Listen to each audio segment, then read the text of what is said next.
I suck at jiu-jitsu? How do I suck less at jiu-jitsu? I guess to suck less.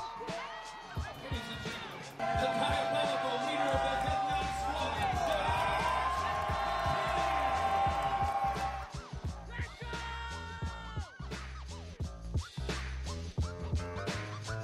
Hey everybody, this is Josh McKinney, and I just want to welcome you to the newest episode of the I Suck at Jiu-Jitsu show. So today, we are going to look at kind of this idea of coming back as a competitor. And as we look at this idea, I'm going to tell you guys about last weekend where I came back as a competitor. It's been a while. It's been 9 months since I've competed, but there's just been so many significant life changes since I've competed the last time. My weight class, my age group, and just everything about competition for me changed from the last time I competed to this time. And so I just wanted to kind of talk about that and give you guys kind of some of the things that we talk about on the show that I used, that I kind of just trusted in, and I think that they still worked very well. And so we'll kind of talk about the result of the tournament. We'll talk about all of that kind of stuff. But the real focus is going to be today for people that really, if it's your first time competing, I think this stuff will really help you. But especially if you've gotten reps competing before and you're curious as like, years later, how is it going to be at a different belt level? How is it going to be? And so we're going to get into all that, and we are going to, we're going to answer those questions for you guys. And hopefully my perspective and my story that I kind of go through here is going to help you guys. And we will just go ahead and get into today's episode of the I Suck at Jiu-Jitsu show.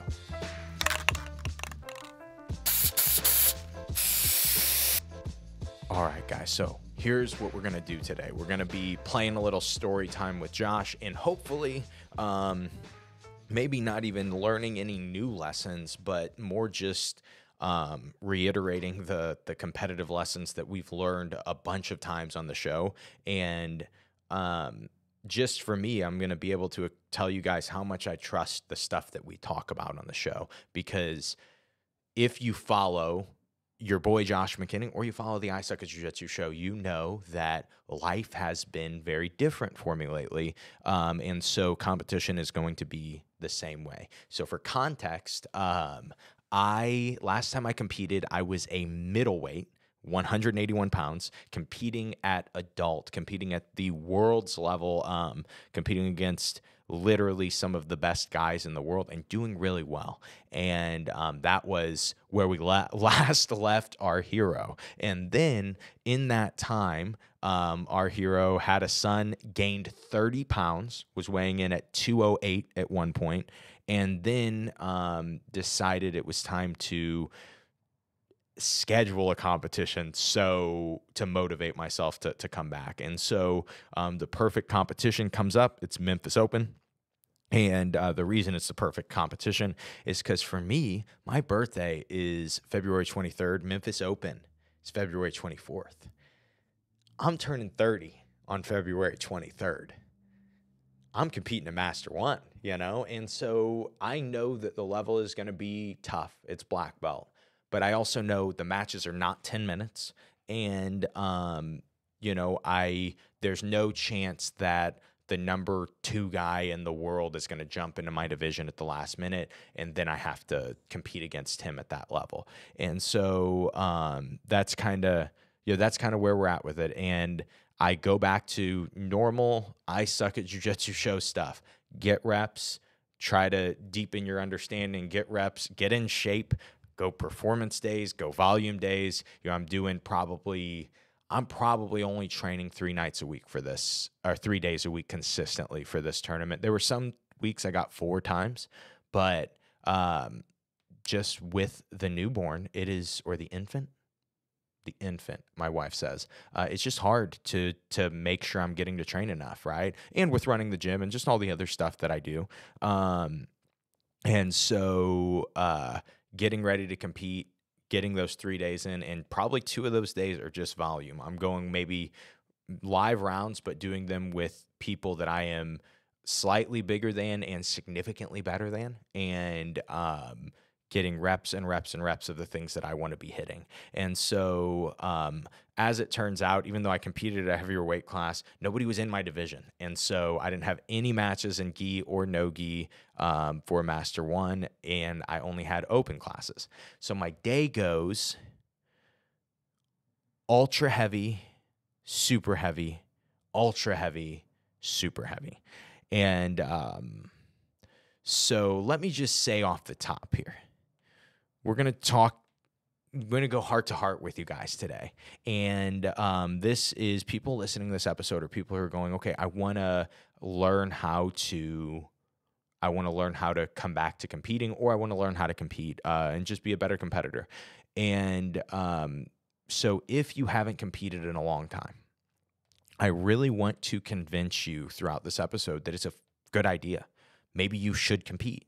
You're listening to this episode, you're prepping for something. Maybe it isn't a bad idea to just say, hey, even though I'm not in the perfect shape yet, even though my life isn't in the perfect spot yet, maybe I could just go get reps at a local tournament. Maybe I could just go get a tournament. It doesn't have to be Master Worlds. It just could be Fuji in my city, and for me, not that I didn't do a super, super tough division, but it was just different. It was just me saying, okay, 6-minute matches, I could do 6-minute matches. I could be ready. I could be in shape for 6-minute matches for sure.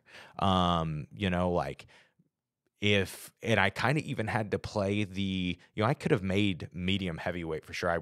My weight class was heavy. I was 2 pounds over medium heavyweight. And so I could have made that, but for me, it was like, okay, I only have a certain amount of focus. I have to coach that day. I have to compete that day.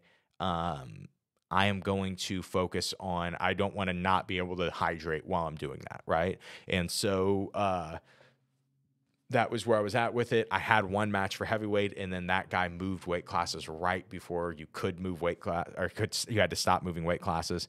So I didn't have anybody in my division. Open classes, that's all we're doing. I am more sore even today on Wednesday, 4 days later, than I was last year at all in all the competitions I did. And I was more sore Sunday than I have ever been in my life. I am not exaggerating. I felt like, and I think it was just still not being in perfect form shape. And then also just competing against really, really tough guys in 6-minute matches. And that's like, and strong, slightly bigger than me. Some guys significantly bigger than me, but slightly bigger than me matches, or guys. And it just, to me, there's something about that, about having those matches with that big of guys, and then also playing bottom. That probably was a huge mistake too. It was brutal. But that being said, it was still, I wouldn't take it back. It was still a blast. And I feel like I got to stretch that competitive muscle, flex that competitive muscle a little bit. And that's something I've been wanting to do, is just to kind of go and test myself and see where I'm at. Because I know where I'm not at, but I don't know, like, okay, well, if the chips were down and we had 6 weeks to train for it and we had to just bring some heat, how much heat could we bring? And that's what we did. And I'll give you guys kind of play-by-play of matches maybe towards the end or mid of this. But first I want to talk about what worked. Because in my little bit of training, it was volume days, performance days, volume days, volume days, volume days, one performance day, volume day, one performance day. Then it was time to take some rest and perform the day of the tournament. And that was, obviously there's all kinds of other things that we could be explaining. Eventually, I'm going to tell you guys about some positional spars that we've been doing that I got from Henry Akins, but I want to try to get him on the podcast again and let him talk about them instead, because me and my guys have gotten so much benefit from them specifically for competition. And so, we'll eventually talk about that. But besides that, I really don't feel like there was much significant change besides the volume of training I got to do. So it was just like train, mental prep. Expect the normal jiu-jitsu tournament layoff. The normal jiu-jitsu tournament layoff is you are going to be stressed. You are going to have anxiety that you haven't had in a long time. Maybe it is going to cause you to not perform as well. You just, as we talk about, you stay in the moment. And that was all I focused on. It was nice for me. I got to coach Fuji St. Louis the weekend before. And so at least it wasn't my first time competing in 9 months and my first time coaching a whole day in 9 months. The week before I got to coach a little bit and I got to go, okay, this is how this feels. This is how I manage my energy on the day, because we get there at 10 and I'm coaching until 3 p.m. So I know, like that's specific to me, right? But the concept is be present. And conserve your energy, right? And so while I'm coaching, I am coaching and letting guys yell for me, like maybe I say something and then my guys are yelling it, right? And they're bringing a lot more of the energy. I'm just kind of coaching. I'm just kind of being there for what I can be. And then when it's not time to coach, I'm sitting down and I'm chilling out and I'm relaxing and trying to conserve my energy. And I'm also not trying to be in my warm-up or trying to be in my match or trying to be anywhere else other than where I am in that moment. When I'm walking to get coffee, I'm going to get coffee. When I'm talking to somebody, I'm just there. I'm not in the tournament. I'm not letting that anxiety kind of spill over. It was cool. During that time, I ran into Rich of the Men of Principle podcast, which I've been on before. And it was cool. He was telling me that same exact stuff that I'm talking to you guys about today. He was going, hey, I've become a better competitor. He's like, I have, some of these ideas that you talk about on the show have helped me become a better competitor. And it was, he was just talking about that idea of being loose. And he's like, like not being so tense and trying to fight for every single inch and kind of being able to feel. And it was, like that for me was like, oh yeah, it almost reminded me like, oh yeah, Josh, be loose. And so that was really cool to get that, to get that reminder a couple hours before I competed, like, hey, don't forget that this works really well. And so then I was able to go into normal routine. You guys have heard it a million times, talked about it a million times on the show. Normal routine, Wim Hof breathing, 2 hours. I actually did it. It ended up being 90 minutes out because they called me 30 minutes early. But that's why I do 2 hours out, is because they may call you a little early. Even if they called you an hour early, it would still work, right? And so I did 3 rounds of Wim Hof breathing. If you go to type in on YouTube, Wim Hof breathing, it's literally like the first video. It's like guided Wim Hof breathing, where he will tell you when to inhale, when to exhale. I usually do that. I just followed my own rhythm this time, but same amount of breaths and the same idea. And I did 3 rounds, 3 breath holds. I probably did a minute breath hold, maybe a minute and a half on my very last one. I didn't really keep track. And I also listened to music. Just a little note, I actually sit up the first round because it kind of limits the amount of oxygen you're pulling in. And then I lay down maybe either the second or the third. I think I laid down only the 3rd round because when we talked with Miles Lucas about this, it's so fun to get to go compete, man, and to just get to experiment with stuff, because like this is the first time I've done it exactly this way, and it felt to me like the best way I've ever done it. So I did 2 rounds sitting up, and I didn't have the finger tingles. I didn't have the cold face that you get if you are familiar with doing Wim Hof breathing. If you're not and you're trying to compete, do this, okay? Look at that YouTube video, do some rounds, and do it exactly like this. It will freak you out at first because your body responds when you do this forced hyperventilation, basically. And your body will tingle and feel cold, or you'll just feel weird stuff. And you will also disassociate, which is really what you're looking for as a competitor. But as we talked about with Miles Lucas, it's so effective that I talked about it. I did a tournament where I was injured, and I had done so many reps of this that I had 0 nerves at all. And as he explained it, was, oh, you were too high on your own supply.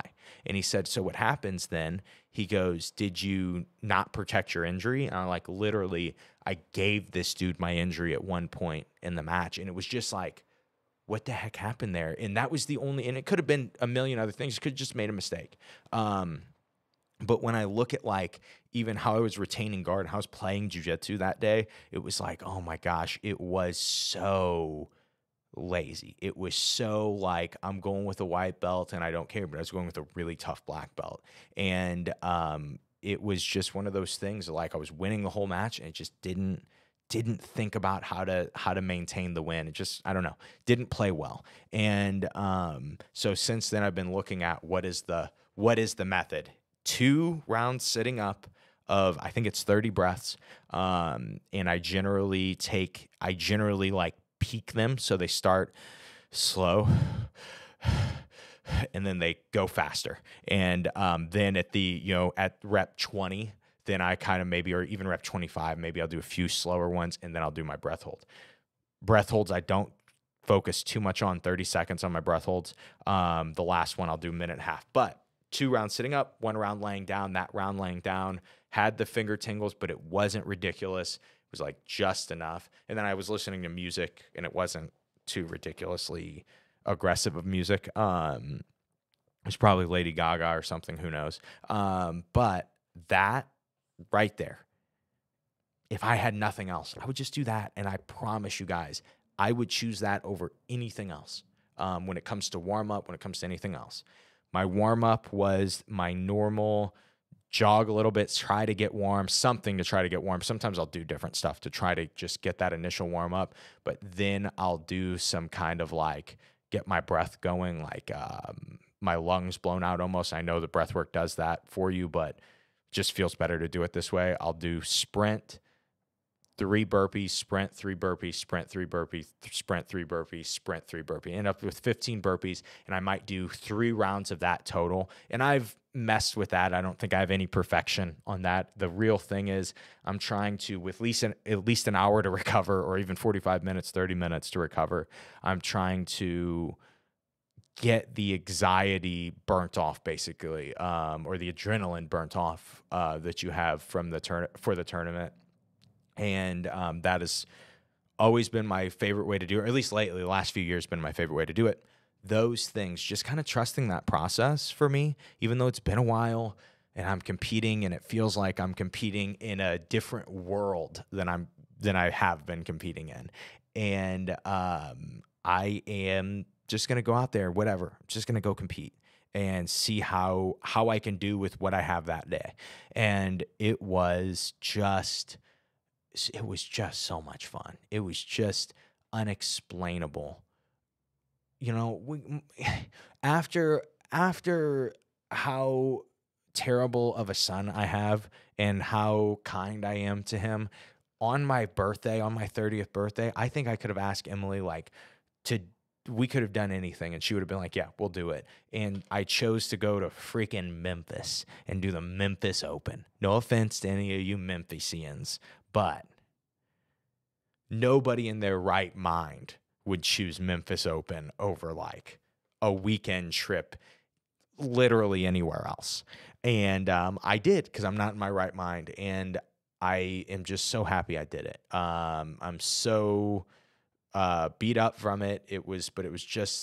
I just needed to be a competitor again. And I loved getting to coach the week before. I loved getting to coach that day, but there is something to just like going out and sending it and getting to go. For me, it's like getting to go as hard as I can in jiu-jitsu at times, you know, and just using my best jiu-jitsu where I'm not letting people win any little grip fight. I'm just like, no, I'm trying to win every second of this. There's something about that level of being present that's unbelievable. It's crazy. Like after my matches, I have 4 really tough matches.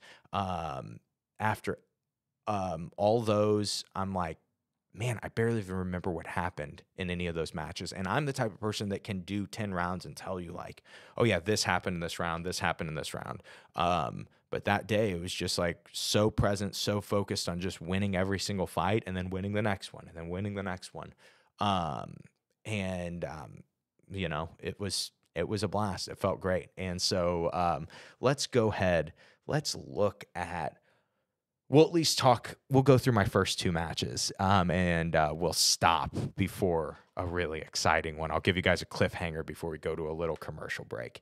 And so, as I told you, everything at this point is normal, besides my son being there, you know, and us all, me, my wife, and son, doing the tournament, and then everything else about the tournament, the weight classes and the divisions and everything is totally different. But besides that, everything's the same. First match against an ultra heavyweight. I come out, I pull guard, and I really hadn't thought too much into game plan. I tell you guys how I generally prep for matches is it sucks that I don't find out, you know, when you're doing an open class, you don't find out until 30, 45 minutes before you have the person what they play, or who you have, I mean. And so with all the other divisions, you know a couple days before. And so I just will do a little study right when I find out who I have. Like, okay, these are things that work on him. And so what I kind of saw was I think I can pull guard. I was watching divisions of this guy when he was a medium heavyweight, and he's an ultra heavyweight now. And so maybe that wasn't, the best videos to watch. But it was just like, we're just feeling it out, bro. We're just going out and competing. So I go pull guard. He grip fights a ton, and just, I feel like he's not threatening to pass my guard very often, but every time I start to get close to something that I feel like I could use to sweep him or submit him with, he will like go super excessive distance and grip fight me really hard to just break grips. And so I'm like trying to not overextend, but I haven't competed in a long time. I want to just go after it. You know, I want to just go and try to change up the match, but I think that that's probably a mistake. And I also, I just trust my coaching. And so my coaches are kind of telling me to stay in guard. There's actually in one of the videos, you can hear my coach, Kyle, coach from day one, you know, taught me this sweep. He said something along the lines of, you can sweep him off, you know, come up to him and sweep him off his right sleeve, something really specific. And I don't even remember hearing it, but I mean, literally a couple seconds later, I did it, and I hit this guy with a hip bump. And then it sucks. I didn't really get to put as much pressure on people as I was hoping to. I had to play way more bottom, just being so undersized for my division, or for the open class, I guess. I'm getting kind of on top and getting to kind of smash, and then I kind of end the match. He tries to wrestle up. I kind of end the match on that. Next match, I recognize this guy, and I can't figure out where it's from. I'm like, wait a second, this guy, he won an open class that I was in at adult years ago, and it was like one of my best, probably my best adult open class performance. I lost to a guy in the semis, and then this guy that I'm about to go with, he won the final. And so he won that open class, you know, years ago. And so I'm like, okay, I know this guy, know he's a legit competitor, know he's been around for a long time. And I know that he also knows how to do 6-minute matches with points more than I do. You know, it's been 10 years since I've done a 6 with points. I've done some 6s, but they've been submission only.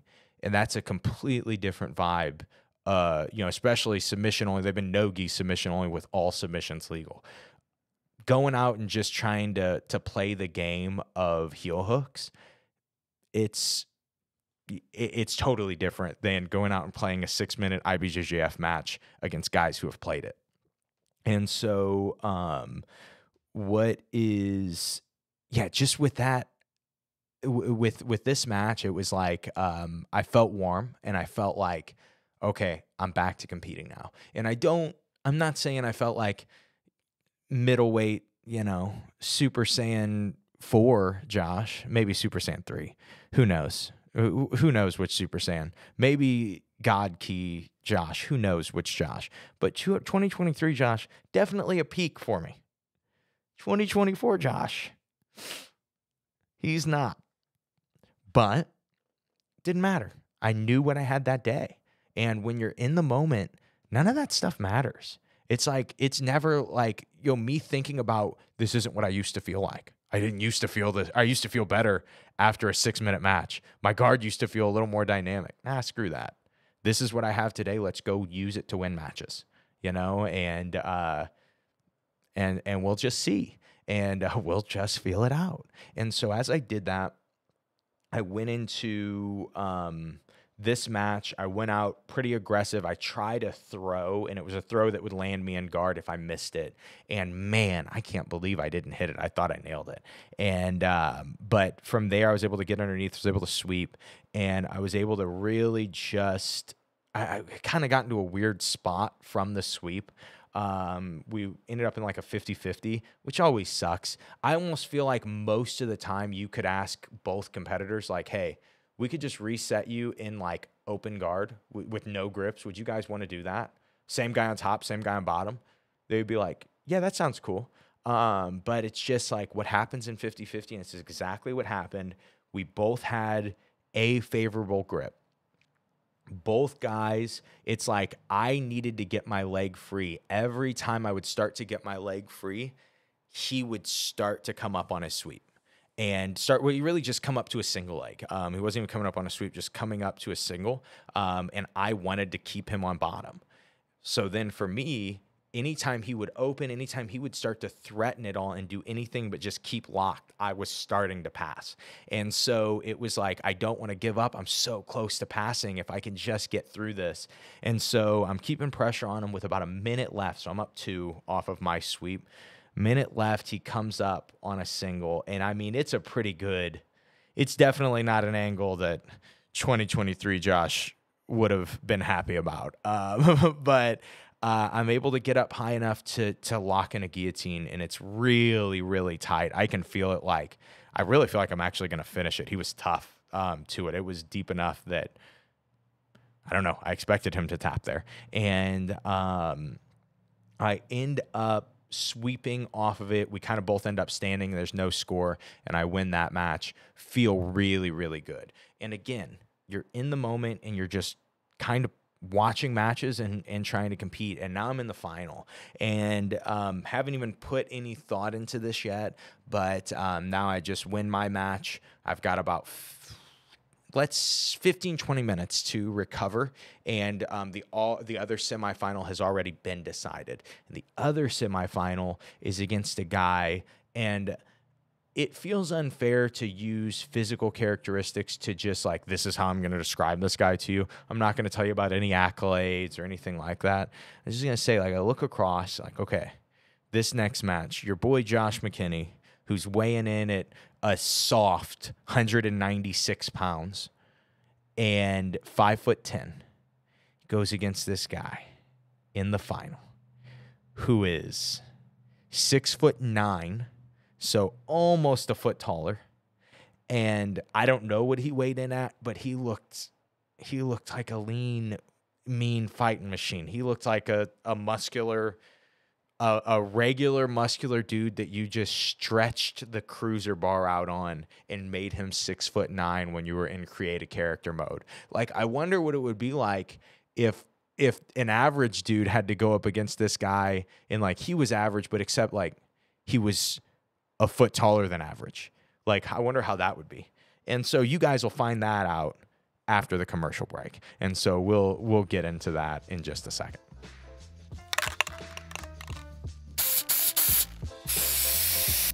Hey guys, Josh McKinney here. Just wanted to tell you guys about simplifyingjiujitsu.com. I always tell you about different products that we have, but I really never tell you about the website and explain to you what that is. And so what Simplifying Jiu-Jitsu is a company that myself, Logan Wayne, and my dad, Steve McKinney, started a couple years back. And it is an idea of, it's kind of two ideas. One, most jiu-jitsu courses are just not filmed very well, and they're kind of with not being filmed well, with not telling the story very well, you don't understand everything that's being explained to you. You don't understand the techniques that you buy.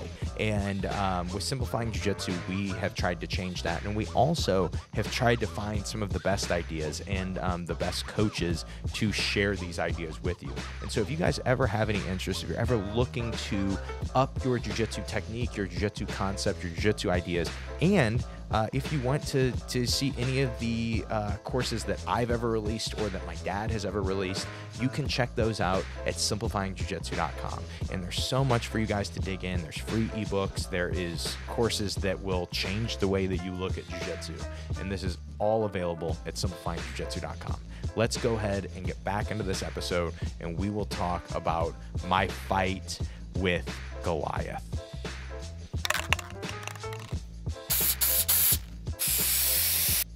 All right, guys, let's go ahead and we'll get into the finals of the open class of Master 1. This is my first open class final ever at black belt. And for me, I'm excited. I'm ready to go after this guy. I know he's going to be big. I'm sure he's going to be strong. But I'd watched his 2 matches before, and I'm ready to go. And so get enough rest, go out, start grappling. And holy cow, this guy was good. And that was worst case scenario for me. I was hoping he was just going to be big. And I felt him in a few situations almost like just outsmart me on little grip fights that I always win on people. And then also just his own body awareness with his body, like him knowing where he was, like versus me going with a guy and be like, okay, this is where a normal person would be. And man, those 2 things to me were like huge, were super significant. And so we went, and I think he almost passed. I had to use some crazy defensive spinny guard retention. And then he almost passed again, had to use some more crazy defensive spinny guard retention, escape one hook on the back with choke grip or something ignorant, somewhere you just definitely shouldn't be with a guy who is that big, or with anybody for that matter. And eventually I end up kind of taking a risk towards the end of the match, and it gets my guard passed, and that was pretty much the match. But holy smokes, this guy was tough. This guy, he really brought the heat, man. And I definitely a guy that I'm sure that as I get to do Master 1, I do more open classes, I'll get more reps against. And I, even beat down, if you had told me like, hey, you get another shot to go with him tomorrow, I'd be like, okay, yeah, sweet. Yeah, I have another idea. I'm not going to try that again. But that was a really fun close to my day. So I thought, and the reason I kind of figured it was a close to my day is I just fought 2 ultra heavies and a super. I'm beat up. I'm like, yeah, I'm about done. My coaches are all coming up to me and telling me like, yeah, I think you probably, basically I get a free no-gi medal when no-gi starts later on that day. But no-gi won't start for a couple hours. Then I could register for open class. So that's the option, right? And again, being in the moment, and this is like weird because I never, after a pretty good performance, I never want to register for open class. But for me, I was excited, and I was like, I had fun competing. I'm really beat up. I don't feel like I probably should, but I'm like, I really would like to just see if anybody's even doing it. If nobody's doing it, it's a small division. I could have one match. Like I could do one more and try to win gold and open and no-gi. Who knows, right? And so that's my mindset. But my coaches are like, you be done for the day. And so I'm like, yep, I'm done for the day. And so go over to get my medal later on in the day when the no-gi part of the tournament starts. This is like 3:30 after I'm done competing, 4 o'clock. And been there since 10. Now I've had 3 matches. still just being in the moment though, bro. And they give me my medal and they say, do you want a podium picture? I'm like, no, I don't need one. I didn't do anything for this one. And they're like, okay, well, they go, do you want to register for open class?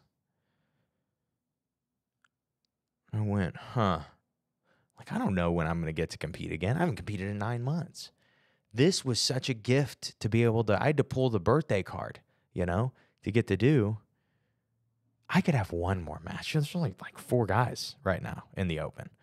I could do 1 or 2. I could win. I could win a match and then be tired and then lose if I needed to. Who cares, And so I go and I sign up, but I actually sign up with the intention of like, I might not do this. I have my shorts and rash guard on, and I throw my khaki joggers on and my hoodie on over it, and so you can't even tell that I'm ready. I'm prepped. As Devin Parada was telling us on the podcast, he's always strapped to go no-gi. If somebody's like, oh, well, I only do no-gi, he's got shorts on, he's got rash guard on. I'm walking around like Devin Parada, right? And so I'm still like telling people like, yeah, I'm not doing it. Like I'm registered, but I'm not doing it. Then as the day starts to go, we win the gi team points. TAC team does, big shout out TAC team. And then no-gi. And it's like, we only have like 9 no-gi competitors. No way we can win. Oh my gosh, we're close. You just need to win every open class. I'm like, Josh, you got to go out there, bro. I'm like, I don't want to go out there. Like, it doesn't matter. You got to. And I'm like, okay, let's go. I'll just go out there. And so didn't warm up, didn't do anything. Don't recommend that, but that is something that I have done for open classes before. Like if I have competed in my division that day and I'm super beat up, is like sometimes and this is such a weird explanation, but sometimes like my re-warm up just causes my blood sugar to drop, or like just causes me to be super exhausted. And I just don't recover from that second warm up as well. And so there've been a lot of times for the Open, if I don't have a ton of time, it's 2 or 3 hours, I've kind of stayed warm with a hoodie on and moved around a little. And I just go out and slowly start grip fighting and start grappling, right? And that's what I did for this match. I thought I did pretty good on the match. I thought I was, it was 0-0 the whole time, but I really felt as though I should have gotten the nod, and I really, really felt as though, and but who knows? Who cares? And I ended up not winning that match, I ended up losing the ref's decision. But all in all, it was a great experience. Even that match was fun. I got to kind of, I don't work a ton on the feet, and I really haven't worked on the feet in a no-gi match in years, and my stand-up has gotten so much better, and so it was fun to get to like try it in an actual tournament and go, okay, will this work? Is this just defensive? Is it just offensive enough? Is it the right balance for an actual competition? So I got to fight that in the match. Awesome experience. But the big takeaways for me, just kind of like as we end that, where do you go? Where do you go from here? And that's always what you look at with jiu-jitsu tournaments, is like, I did a little bit of movement a day or two after. I think it's really easy to be so excited if you perform well at a tournament and come back that next day and be training super hard and not give yourself any break. You can train a little, but you've got to give yourself a break. You just have to let yourself rest. And then like, especially if you're competing a lot, and you're going to be competing a lot, you're trying to master performance at that point. You're not trying to master volume and performance. And so just focus on like, okay, I'm going to train 1 day a week, even for the next week or two. And maybe I can go harder in that. Or maybe you're so beat up. Like for me, I can't go super hard right now. My body's just too beat up. I can do a little bit of rounds with guys I'm bigger than. So that's just kind of how you finish from a tournament. As always, you look at what you could have done better. For me, be in better shape. That's always the, get more sleep. Those 2 things I think are my big takeaways. But this was kind of, I really feel like this is a weirder episode because it feels to me like just an ad for the stuff that we talk about in the I Suck at Jiu-Jitsu show. That stuff, the breath work, the mindset of just being present, not being too tense, being loose enough. All those things are just things that we have reiterated a million times at this point. Not at the beginning of the show, because at the beginning of the show, I didn't know all that stuff. That stuff was stuff that I, with your guys' help, found with different conversations, right? With the right guy that would explain it to us and explain it the right way and be like, oh, wow. And then enough people explaining the same thing slightly differently. Like, oh, that's what they mean. They mean be present. They mean just stay in the moment. You can't control that. You can't, oh, you lost a ref's decision. Okay. Can't control it. If you're in the moment, and that's why, that they were joking after that match. My whole team really reacted, and was pretty upset about that. My coaches were very upset about that match. And I, as a competitor, barely reacted. And it was just because I was like, at the end of that round, I knew I had done what I had done. I knew that was all I had. I did my best jiu-jitsu that match. I did my best to win it. And, that was up to the ref. That's not in my control. I'm not focused on it. And so I was a little shocked when I didn't get my hand raised, but who cares? I would have had to have another match, and I would have been even more sore. And so, it was a good day though. I got exactly what I came for, which was, like, as we've said 4 or 5 times in this episode, just trying to find out, man. Just trying to see, okay, is there still is that fire still burning? Do you still want to hurt people? And it's like, yeah, I think so. I think I do. I think it's kind of all I want to do, actually, now that I get to experience it again. But just like, how do you set yourself up for that? And that's what I'm going to be focused on for the next bit of time, is how do you rebuild your schedule? How do you go from, the best competitor you've ever been to maybe a step back? And how long does it take? And that's kind of what we're going to be looking at on the podcast. Is we're going to be looking at on the show, is getting back, or even getting there the first time. But I've gotten this great reset. The difference is, like, I feel like the last 3 years of the show have been this lead up of, okay, we found out about breath work. Oh, we found out a little more about it. Oh, it's really working. I'm telling you guys about it. I'm experimenting with it. And then it's becoming this checked box where I go, okay, well, I feel really comfortable getting ready for tournaments. I feel really comfortable because I know that part that would always screw me, the anxiety part, I'm feeling really comfortable with. I don't worry about as much because I have this breath work now. And then what started happening is I was like, oh man, I'm really feeling my warm-ups really good too. I can focus on getting good at jiu-jitsu, right? I can focus on all this other stuff. And because the breath work, the warm-up, I'm competing every month, every other month for a while. Sometimes there was a time I competed 8 times in 3 months last year. And it was just like, it was all lead up, and all that stuff just became second nature to me. I got to do it mindlessly. The jiu-jitsu that I was playing in tournaments, it was pretty mindless. I could just go out and do it. Well, my body composition has changed. My jiu-jitsu has changed. My physicality has changed. Everything's changed. So it's like I'm getting to apply all these ideas again to a new person. He's an old person, but a new person, a different person, and trying to see what it does this time. And so, yeah, for me, I think that it's going to be fun to kind of go through the show as I do masters. I don't think, if I'm being totally honest with you guys, just straight up, just me and you talking, just you and me, 2 best friends having a conversation, I don't think I'm done with adult. I think I could be there. I know I'll do some super fights that'll be against whoever, but I could see Destin off the 10-minute timer, maybe for one more run, but I don't think it's tomorrow either. We'll kind of see with that. We'll play it all by ear, man. We're just going to feel it out. And that's kind of that's kind of where I'm at as a competitor right now. And I'm excited to kind of go through this process of a different experience and get to share it with you guys, and it not just be me be like, yeah, be an adult competitor, train every single day. You know, this is how you should be doing it. Do it this way, right?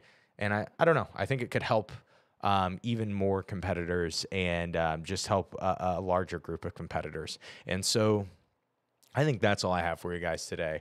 I hope that you enjoyed today's story. I know I really just told you guys about how I did some of the simple methods that worked. Kind of a weirder podcast, a different podcast. I haven't done one like this in forever. But hopefully you liked it. If you did, I'm sure that I'm going to be competing more, and I will be giving these kind of perspectives of this is what's working, this is what's not. Yeah, big lesson here. Do not, if somebody's a foot taller than you, just don't go out to compete. Just don't do it. Like, nah. You know what? You win today, sir. You win. I could be on top of the podium and you would still be taller than me anyway. You win. You win. No, I'm just joking. In all honesty, biggest lesson I learned is sometimes you're not going to be in perfect shape, but you schedule a competition. Just go out and do it. You know, just challenge yourself. You will figure it out. If that competitor is in you, you know, and for me, I could feel that reckless competitor who, you know, doesn't care about his body or anything else, waking up a little bit. And so it was fun to get to experience that. And so the only way I was going to experience it though was to go out and schedule a tournament, and get some competition against some tough guys. And yeah, I'm thankful I got to do that. And that's all I have for you guys today. We'll send it over to Josh to close out the episode.